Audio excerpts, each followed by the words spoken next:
Their pit is right down at the very end of the pit lane. A little bit of a front wing change there for Al Unser Jr. You could just see the mechanic on the left front making a little tweak to the front wing. That's to change the handling, and Unser looking for a slightly better performance from the car in this second stint. Tyres go on, fuel aboard, and Al Unser Jr. is back onto the track. He'll be 18th place behind the two Team Rahal cars as we're on board with Michael Andretti coming through the fountain section of the track there.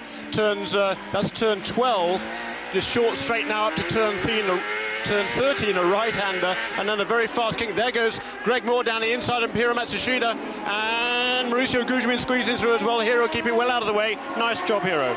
Dario Franchitti is our race leader as Michael Andretti now decides to come into the pits on lap number 29. And now they've serviced Roberto Moreno already. They go to work. The separate crew, the Kmart crew, going to work on Michael Andretti's car. And this means, of course, that Dario Franchitti still in front. It means that Greg Moore has popped up to second place. Gugelmin is now in third place. Oh, a little bit slow getting away. Lost a fraction of time there. And that won't help Andretti's cause any. But he gets away clear in the end on the rev limiter, or speed limiter rather, at 60 miles per hour, popping and banging, and then he can release the button as he comes out of turn 1 and rejoins the track. And there's Richie Hearn, by the looks of things, just going past him. Richie Hearn lying in 11th place at the moment. That means Andretti rejoins in 12th position. Yeah, it's going to take a while to sort this lot out, but it is interesting to me, certainly, that we've had a whole bunch of the Goodyear people in here and not yet many Firestone teams. That's interesting. It is indeed. Dario Franchitti is still our race leader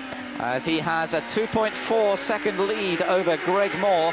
Third place for Maurizio Gugelmin. Fourth now for Jimmy Vasser, who's not stopped. Mark Blundell has moved up to 5th position now. There is the race leader in the Hogan car, Dario Franchitti. The second time that he's led a race, and he's looked so competitive here this weekend. Remember, it's the first time he's ever been to this Detroit track. What a brilliant step it has been to come into this series and learn the track so quickly. He seems to have adapted to oval racing so quickly. We saw that at the Gateway track at St. Louis, and here he's learnt this track gradually over the Friday and the Saturday, suddenly putting in fast times in practice on Saturday morning, and now going well. Arndt Meyer is in the pits though, and that looks as though a fairly routine stop for the German driver. You can see the fuel going on board, gets rid of a tear-off strip on the visor, and hopefully we see Arndt Meyer going back out onto the circuit. Yes, he is, as the work down there on Pruitt's car continues.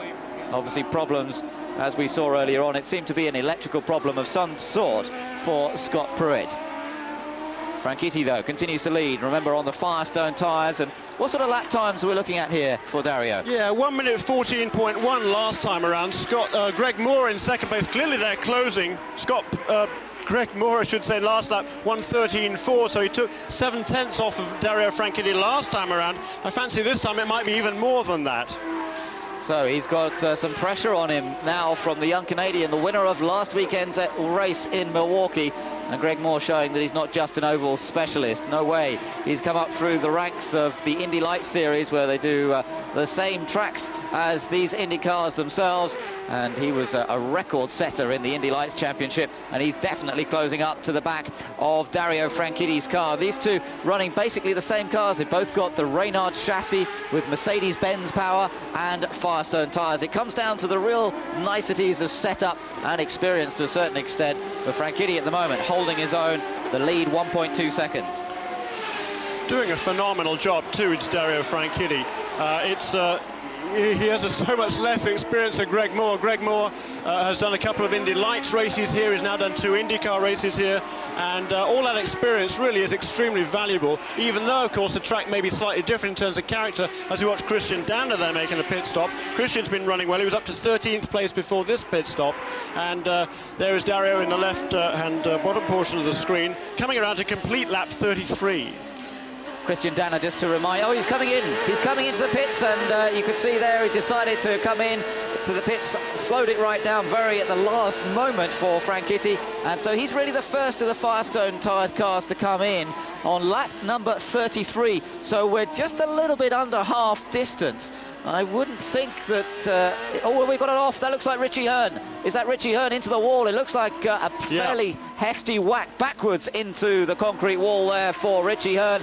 And we're going to go yellow. And this, of course, is bad news probably for Dario Franchitti. Well, yeah, tough to say. It depends actually how the pit stops I think Dario's having a very long pit stop actually, because there goes Jimmy Vasser out of the pits. Dario's still stationary, and he's lost valuable ground there. We didn't see what happened to Franchitti, looking at the car of Richie Hearn at the side of the track, but he lost a lot of time in the pits there, as you say, Jeremy. And Jimmy Vasser has come out ahead of him, still looking at the car of Richie Hearn. That's the cause, the yellow flag. Now we have gone to a full course yellow. There's no great surprise there. The pits are open, and this is going to give some opportunities to a few guys. Yeah, here's a replay there. Richie Hearn just losing it on his own there, going through turn 11. You know who that was behind him? It was Michael Andretti, I think, who managed to avoid him, just as he has done on numerous occasions this year. The number of accidents that have happened just in front of him, but he's managed to avoid most of them, and he managed to avoid that one. Andretti running in 10th place as Greg Moore has come into the pits now. So race leader Greg Moore heading into the pit lane. Yeah, unlike of course on the oval track where the pits are closed to let the pack up behind the leader, close up behind the leader, doesn't happen on a road course. It's first come, first served. As soon as the yellow comes out, you can duck into the pits, so it doesn't cost you nearly so much. There is Greg Moore, an excellent stop by Phil Lepan and the rest of that crew there. Yeah, great stop for Greg Moore, as Parker Johnson also comes out. All of them stopping now, really. Mark Blundell, I can see, has just been in and is coming back out, but this has given Andretti the chance to get ahead of a few. Yes, it has. Interesting, that one. As Moore was accelerating out of the pits there, it was very, very close as to whether or not he got out of there before Gilles de Ferran and...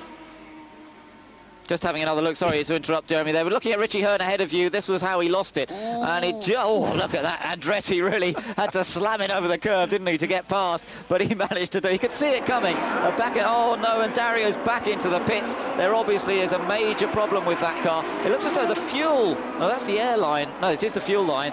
It looks as though the fuel hasn't been going in properly, and maybe that's what caused the delay earlier on. He's had to come back into the pits to try and get more fuel on board, and suddenly, when it looked as though Dario was on for a podium finish here in Detroit, it's all gone wrong for him. Well, that's just the way it goes, I suppose, sometimes. Greg Moore leads here now to Detroit, where we're looking at lap number 37 now, still under yellow flag after the accident to Richie Hearn, and there's been really quite a change around in the order of things over the last few laps. We've had confirmation that it was a refueling problem. You're just looking at the marbles, by the way, at the side of the track, and just look at the amount of rubber there is around the edge of the track, off the line.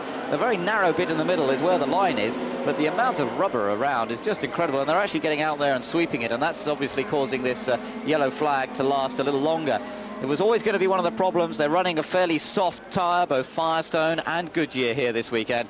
But what we're looking at here is the Hogan team, who are trying to repair the fuel rig. They had problems with this fuel rig when they tried to get the fuel into Dario's car. It just wouldn't go in. That's why he had a long stop, and that's why we saw him come back into the pits again.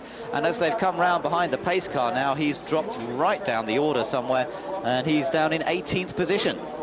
So, disappointment for Dario Franchitti, but Jeremy, let's just recap a little bit as we see now the fact that Greg Moore is actually our race leader. Yeah, of course, before the sequence of stops started, Greg Moore was actually back in 6th place. Now, here's how he was able to get up into the lead. The other people that came into the pits ahead of him, by and large, were all Goodyear runners. Now, by coming into that pit stop, they lost time, and when it took them also a few laps to get their tyres back up to temperature, back up to speed. Greg Moore, meanwhile, was running flat out as fast as he could go, and while he was out there running those fast laps, that's what enabled him to get enough ahead. And then when that yellow came out, he was able to duck straight into the pits, still at maximum speed, didn't have to slow down for the pace car, so able to come into the speed at maximum pits, into the pits at maximum speed. What have I been drinking? And not enough, I think. And make an excellent stop there by the players' crew, and able to get back out into the lead there. So tremendous strategy by the crew, great driving for Greg Moore, and real teamwork there, I think, coming into play, Ben Edwards. Yes, it's worked very well indeed. I mean, Gilles de Ferran is now in 2nd place. Moreno is in 3rd. By the way, we're just looking ahead to the next race on the calendar. 2 weeks' time, that is the Portland race. It's another beautiful road circuit, actually. Not a street course, but a road circuit, a very challenging track in a beautiful part of the United States. Portland, Oregon will be the venue for the next race. But just returning to what's happening here at the moment in Detroit, de Ferran in 2nd place, Moreno 3rd, Andretti has moved up to 4th position now. And all those 3 cars, de Ferran, Moreno and Andretti, just to interrupt you just momentarily, all on Goodyear tyres, of course. That's what we're talking about there. Maurizio Gugelmin is then in 5th place as we see the clean-up operation going on. And just look at the amount of rubber there is. I remember looking at these races in the past in Detroit. It always has been a factor, but to see quite so much of it so early in the race is just incredible. That is astonishing, isn't it? We've had 37 laps. We're just not quite halfway through this race. There goes the jet dryer, the jet blower, trying to get some of that debris out of the way. The blower will pull off, and are these guys going to have to go through that lot? Well, yes, they are. That's not too good. That's not a good thing. No, they won't be happy about that. They've actually had to drive offline to go past the jet car. This rather seems to have defeated the object of all this. They've now got more pickup on their tyres than they had planned in the first place. So, of course, this yellow flag originally started with the accident to Richie Hearn. And the team manager of Richie Hearn is John Delapian, and he's down in the pit lane at the moment. As Dario Franchitti coming into the pits again. Now it looks as though they've still got to get this fuel on board this car. It looks as though they've got that refueling rig working now. There's a nod from the refueler, but of course Dario has lost, he's basically lost any chance now. At last, the right amount of fuel goes on board and he comes back out. Let's hear from Delapian. It's been very difficult for you this season. It has been. Unfortunately, it's a little bit tough to work with it, and you know, it's very hard to tune, but we've been trying to do the best we can. We kind of in it with the car for the year, so we got to do the best we can. And that, of course, is the owner for Richie Hearn. We wish him well at Portland. Bob? So Delapian there sadly seeing his man go out of it, Richie Hearn.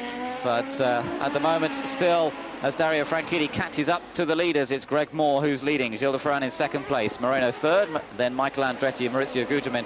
Marc Blundell having moved up to 6th position now, so British hopes resting with Blundell rather than with Franchitti after all those refueling problems. And he's having a good race so far. The 2-pack West cars, there they are, just coming through picture now, running very competitively here so far this weekend. And don't forget that Jimmy Vasser is right behind them as well. Always thereabouts so far this year, picking up the pieces. Drove very well last weekend to finish in 3rd place in the end. Again, another example of being in the right place at the right time, always using his head in the races. And you can't discount Jimmy Vasser in this race either. No, you know, he's driving magnificently this season. He hasn't always had the best car, but he's been super reliable, super consistent, and really done an excellent job. But for being taken out of the race really by Maurizio Gugelmin in Surfers Paradise, where he had a sure, it seems, 2nd place there. He actually came back to finish 10th, I think it was, but he had a great run going there, and he's had several more fine runs this season, and it's good to see. He's really upholding his honour as the PPG Cup champion, and by no means out of the running for the championship again this year. He's been chipping away, picking up the points, and he's moved up already. As you know, we said we started, where did he start on the grid? He was back in 13th position, and now running 7th, and plenty of time to go.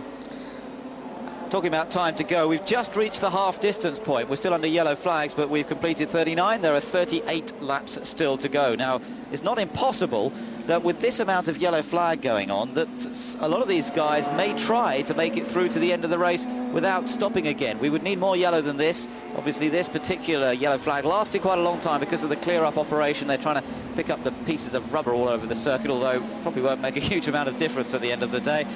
But if there are more yellows, then some of the guys might try and get through without stopping again. We could get into a similar situation we've seen in a few of the races this year. Everybody holding their breath, just hoping that they make it to the checkered flag. Yeah, it's going to be very interesting to see how that strategy plays out. In some ways, the guy who makes the second stop first might be in better shape.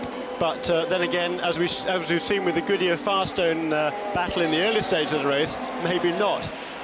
Because you want to get back out on the track ahead of the other guys. That's the goal at this stage.